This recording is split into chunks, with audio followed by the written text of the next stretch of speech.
Senator Judge Soto is recognized for his interjections. You may proceed, sir. You have 2 minutes. Thank you, Mr. Presiding Officer, Mr. President. Thank you. Madam Witness, being the Special Disbursing Officer, you are the only official allowed to disburse the funds. Tama po ba? Based sa GC po, Your Honor, ako po ang person mag-disburse, Your Honor. Correct. Now, can you delegate these powers to others?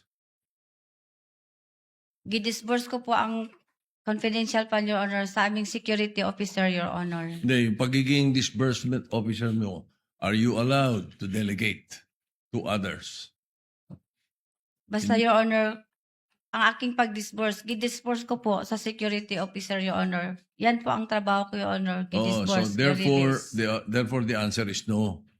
You cannot delegate your powers to others, no? Iba yun, nire-release mo eh, sabi mo eh, di ba? All right, now, my question is this.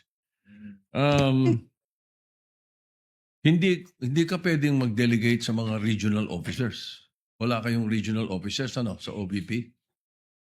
Wala kaming regional po, Your Honor. Yun.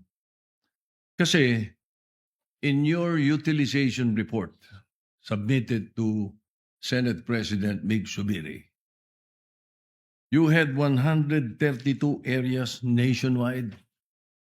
Yung activities within 11 days and even over the holidays.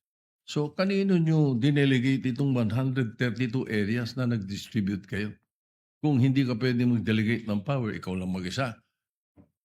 Your Honor, maitinalaga po ang Vice Presidente na Security Officer, Your Honor, na siya po ang mag-i-implement. Siya po ang mag-conduct ng confidential, siya po ang mag-implement sa mga confidential operations, Your Honor, on the ground. Kasi siya po ang eksperto, Your Honor. So, kaya niya yon, expertise niya 132 areas in 11 days. Siya lang mag-isa, si Colonel La Chica. Hindi ko yan masabi, Your Honor. Kasi ang alam ko lang, si Colonel La Chica po, ay siya po ang itinalaga na security officer, Your Honor, ng Office of the Vice President. Ay siya po ang aming commanding chief, Your Honor, for the BPSPG, Your Honor.